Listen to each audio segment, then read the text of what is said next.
share, subscribe to my channel, and also press this bell icon.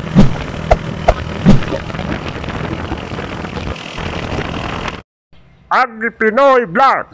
Buhay Bukid! Do that one dance, baby. That one dance.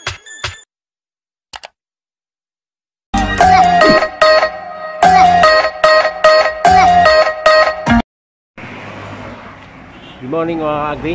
Pupunta tayo ulit tayong patabangan ngayong araw. Magpapararo tayo ng sibuyas natin. Ayan. Ito lang ang dadali natin. Papararo tayo ng ating tatamnan ng sibuyas na yung pinula natin nakaraan. Samahan nyo ako mga ka-agri. Biyahe ulit tayo. Sasaratin muna natin paso kasi pupunta tayong bukid. Patabangan. Tingnan tayo ng mga ka-agri. Salamat.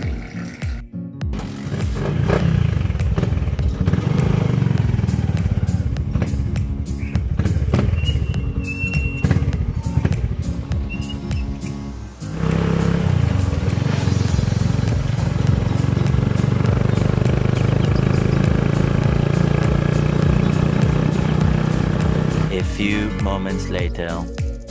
Yan mga ka-agri, buli tayong tinapay para doon sa merienda nung magkaararo. Yan.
Tayo sa bayan ng Rizal mga ka-agri. Bibili tayo ng soft drinks para doon sa merienda natin. Samahan nyo. Bili tayo mga ka-agri ng soft drinks para doon mamaya.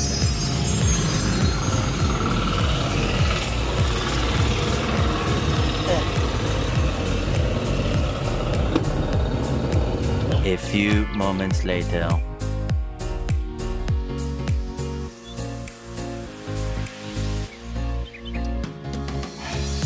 Dito na tayo mga ka-agri. Ayan. Karating lang natin.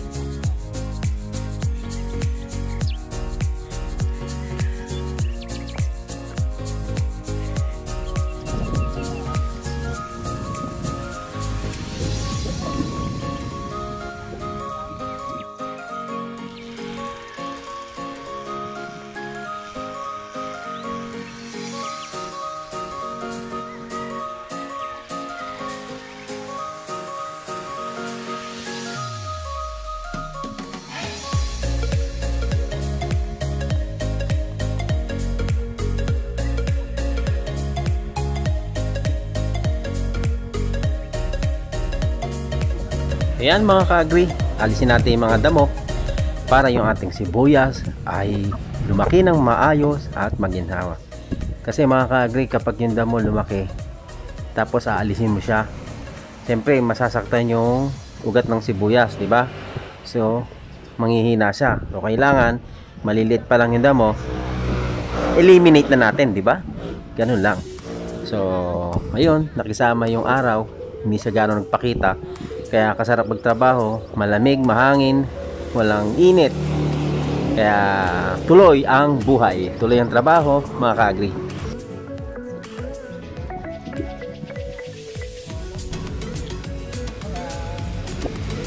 Yun mga ka-agri, oras na para mag-merienda! So ayan mga ka-agri, konti. Merienda na tayo. Konting kwentuhan, konting tawanan, at tas merienda syempre. Tapos balik uli sa trabaho. Yan ang magbuhay ng magbubukid. You know. Ganun naman buhay.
Na, siyempre, kasunod na may damo, magdadamo ka na naman nun.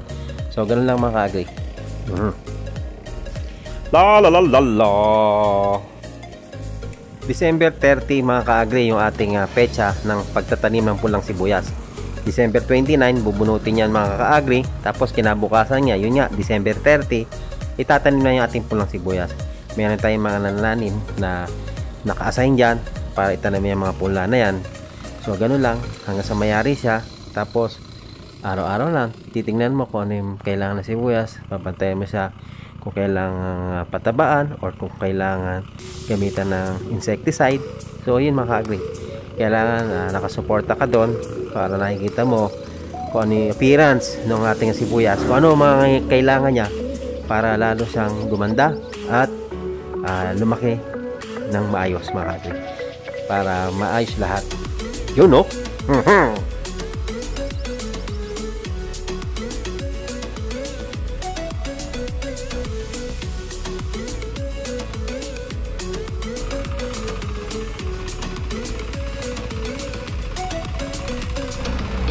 At the same time mga ka-agri, nagpapaararo tayo habang tayo nagdadamo at nagpapataba ng pulang sibuyas.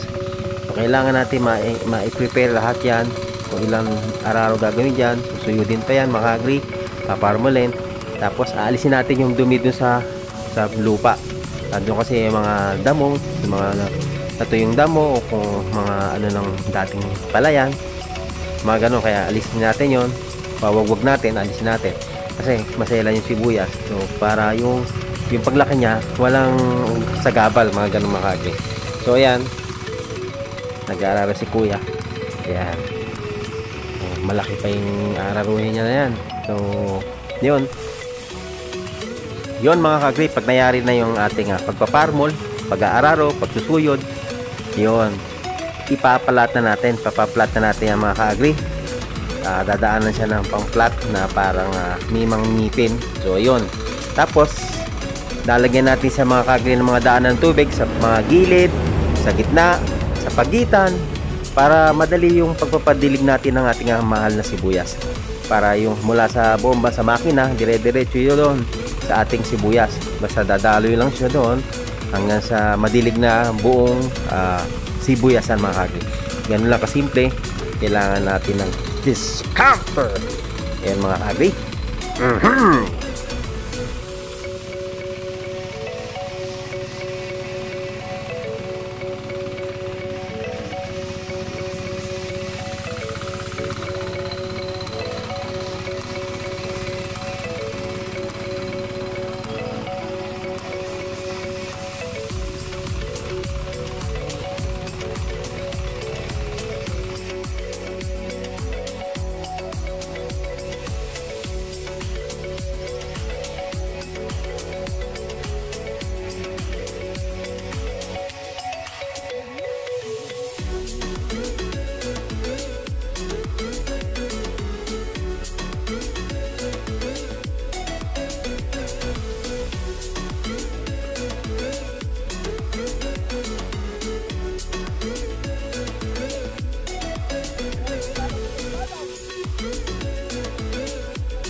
Yan mga ka-agri, dumadalo na yung tubig papunta sa ating punla.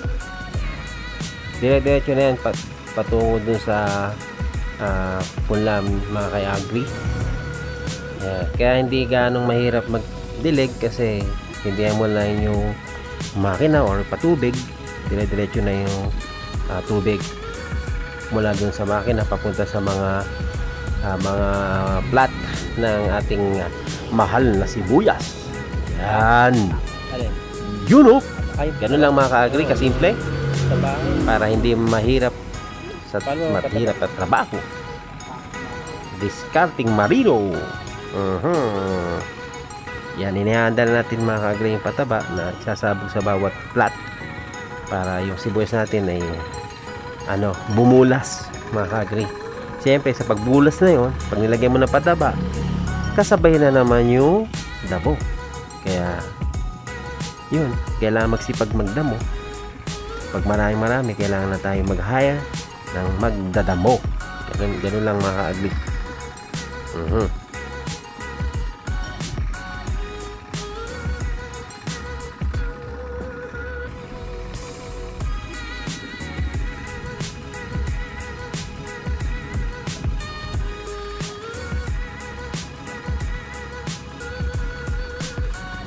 Yan mga ka-agri, sasabugan na natin ng pataba bawat plat.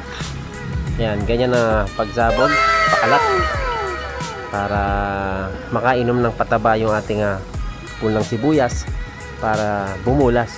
Kasi siyempre pag nagpataba ka, kasunod yun yung patubig para maluso doon, tapos ilang araw bubulas na naman yun. Yun nga, nakakalungkot, kasabay na naman yung mga dabo. So kailangan talaga natin magdamo. Yan, ganun lang ang pagsisibuyas. Although mahirap, pero pagka talagang maganda yung ani mo, maganda yung punla mo, o umani ka sa punla, diba, napakalaking bagay na. Sarap sa pakiramdam, parang yung pagod mo mawawala ng bigla, mawawala na parang wala. Ginagawa mo. Yan, ganun lang mga kami.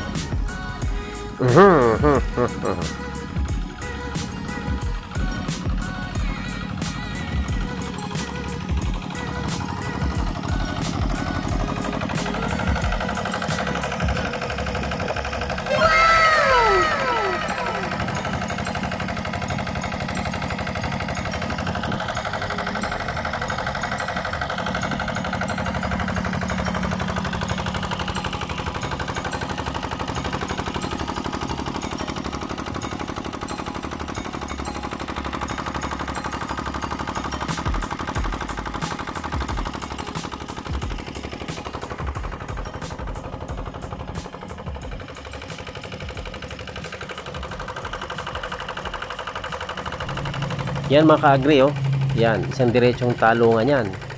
Dati pinabayaan na nila yan kasi mababa yung talong. Hanayaan lang nila, hindi nila pinatay. So ngayon natapat, nasakto sa mamahal na presyo. Kaya yan, maganda rin inani na yan. Nakabawi na sila at tumama pa sa mahal ng talong ngayon, mahal ng gulay. Kaya yun, kala nila hindi na sila makakabawi, pero yun, sobra pa yung binigay mga ka-agri. Shoutout sa kanila. So yan mga ka-agri, yan ang tubig papunta sa ating masibuyas. Yung mga kapitbahay natin, kaganda rin ng punla nila, berdeng berde. Nauna sila sa atin kaya sa atin medyo bata pa, so mauna sila magpatanim kaysa sa atin mga ka-agri. So yun, ganun lang yun, ganun lang kasimple. Ginagawa mo.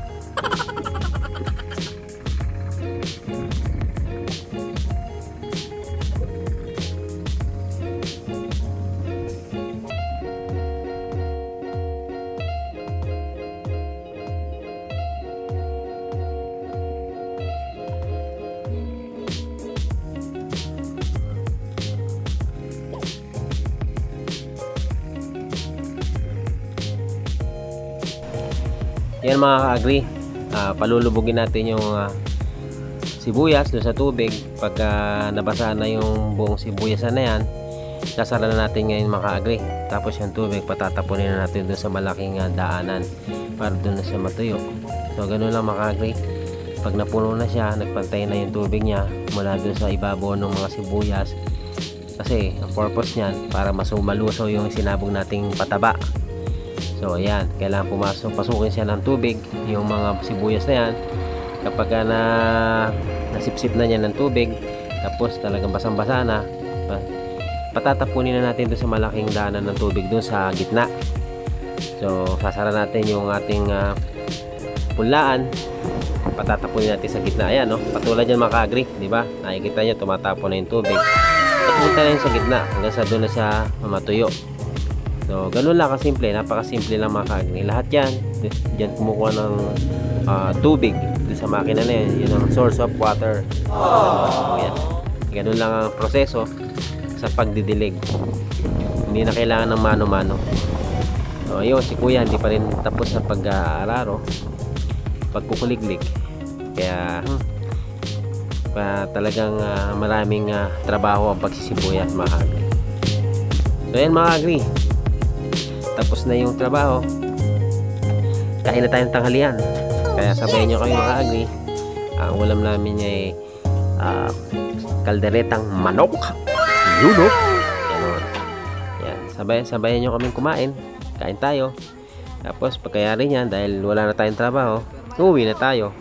So bago tayo umuwi mamaya, dadaan tayo sa ating mga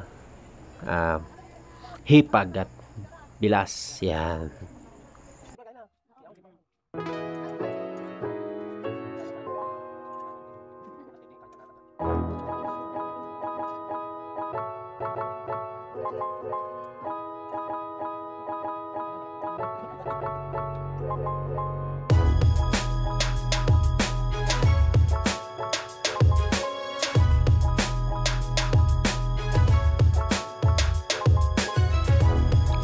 Kain tayo mga ka-agri. Ginagawa mo.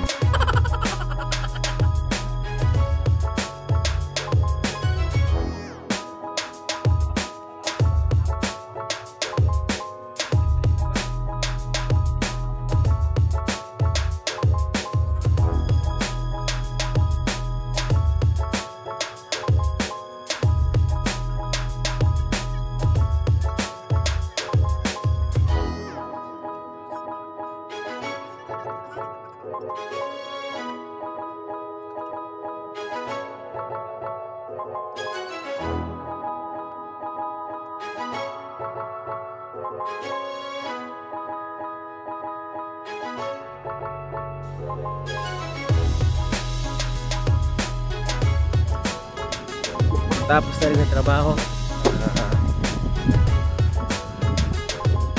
Okay naman. Tapos yun yan, nangyari na yung laro eh. At the same time, nakapagdamo tayo, magpataba tayo ng buhay sa atin. Kaya wala naman ang problema.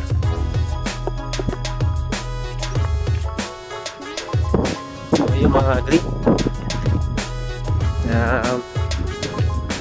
masaya ako kasi although marami pa tayong trabaho, marami pang gagawin doon. Dito natin dahil ito yung mga agri yan. Yan yung ano na palay, yung dumi ng palay na pinagpapatan. Kailangan natin linisin niya, kailangan kasi makinis siya, pino, parang ganyan, no? So yung uri niya, kasi pagkalin natin yung dumi. So, kaya tayo babalik mga ka-agri para gawin yun.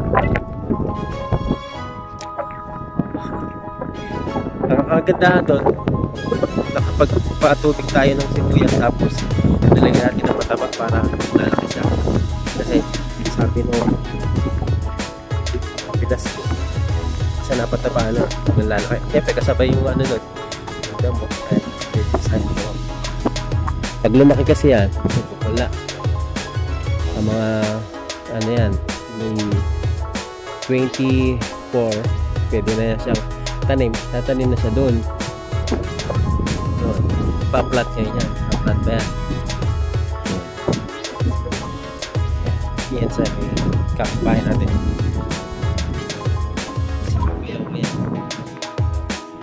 sa atin na pagkakas. Hindi ko kanina pinagtabahan yun. Yung tubig yun. Bagos doon. Yan. Para kasi yung mga muso na patabaan. Bigla yan lalaki ngayon kasi napatabaan siya. Automatic na. Kaya ayun, sigurado pag lumaki sibuyas, pula, lalaki din yun. So yan. Hanggang doon mga ka-agri, doon natin tatanim yung ating sibuyas, yung ating pula. Kaya yun, kailangan nating sipag. Kasi sabi nga, kapag hindi mo minahal yung alaga mo, yung tanim mo o halaman mo, wala. Hindi ka niya bibigyan ng magandang ani. Okay. Hindi ka ba masisya? Ando siya, mamamatay siya, halaman. Kaya dapat, mahalin at mahalin. May pagmamahal yung, di ba? Pag-aalaga mo, hindi basta diniligan mo lang. Maaaring kausapin mo isa yung sibuyas mo. Para alam niya na andyan ka para sa kanya. Kapag mapag-iw, gagamay mo siya, di ba? So, pag aanihin na yung sibuyas mo, malalaki gano'n, no? Bibigyan ka ng malalaking ani. Tapos, tatsambahan mo pa yung mataas na presyo. Sang ka pa, di ba? Kaya dito ka na. Kaya ayun mga ka-agri. Yung pag-sibuyas ka, mahirap na masarap. Kung maaari nga ako, gusto ko i-bubit up. Masarap ka, i-bubit. Price mo hangin yung may tayo ng kapig. Ginagawa mo? Diyan lang. Tapos pwede ka pag-alaga ng hayop. Tulad ng manok, bibe. Diba? Yung uncle ko doon, daming alaga. May bibe siya, manok, kapig. Kasi natitira ko sa natutulog. Tapos marami kang halaman, meron kang mga gulay. Problema mo na lang maka-agri yung panangka, patulad ng manubaybay o fish oil, mga gano'n yung alamang, saka yung panahog. Yun na lang ang problema mo. Pero yung mga gulay, yan, pipitas ka na lang sa paligid mo, sa bakuran mo. Katulad doon, no? Papaya. Maganda ng bunga nung dati punta natin dito ngayon. Hinani na yata. Ayan. Diba? Masarap sa bukid, mga ka-agri. Punta na tayo dun sa mga bayaw ko. Bago tayo umuwi, dumaan tayo dun.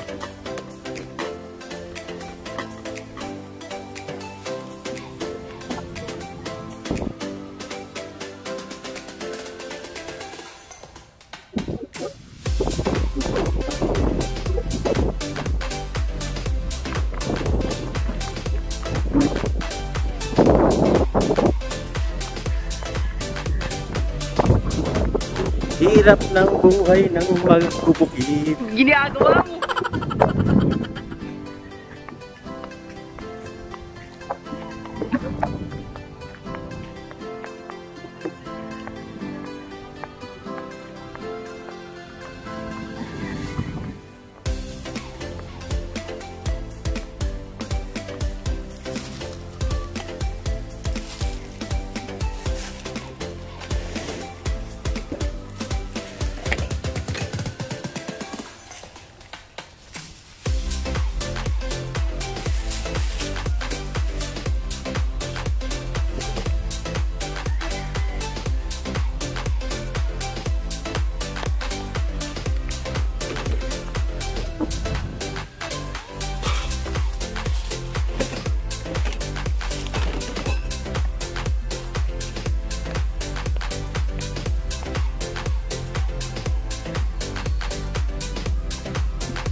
Pangasinan na. Apo.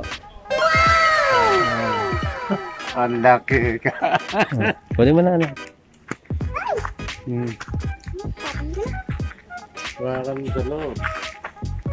Bakit kasi yung pataba mo, iwan mo na. Kasi dadalhin Oo nga, mo ba yan. iwanan nga pala ako. Yung pataba mo, siya mo pang dadalhin mo pa yan sa kabanatuan yung pataba. Hindi, iwanan ko yan. Nakalimutan ko lang. Iwanan ko nga sana sa sa ano doon kanina. A few moments later. Ayan na mga ka-agri, malapit tayo sa ating Bahay. ayan. Medyo umulan kaya hindi ko na video yung pag-uwi natin mga ka-agri. Kasi medyo lumakas yung ulan doon sa papalabas ng Rizal. O ayan mga ka-agri, ito na tayo sa aming tahanan ni Yuno.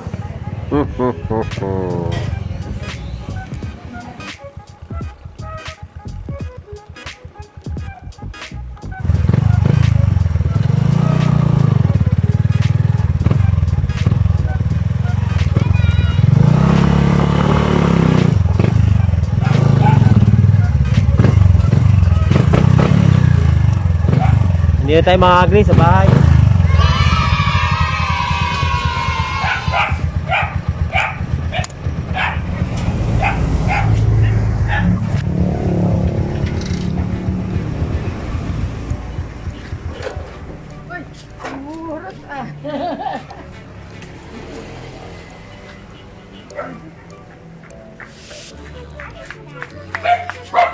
Kataas.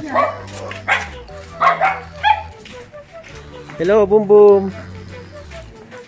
Dito tayo mga agri. Ito si Victoria. Hello. Yun no.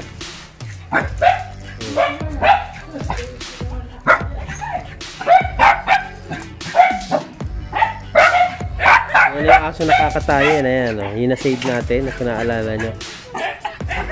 Ganda, di ba? Sayang kung papatayin lang siya. May lahi siya. So yun mga ka-agri, dito na tayo sa bahay.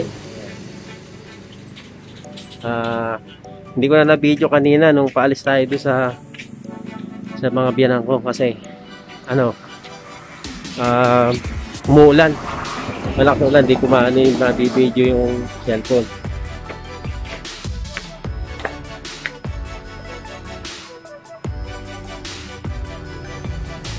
Kumpas ko na sa amin mga ka-agri.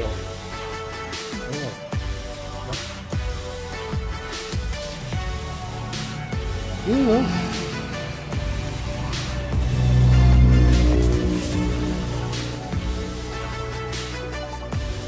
Okay mga agri, mamaya na lang ulit. Papahinga lang ako tapos. Salamat.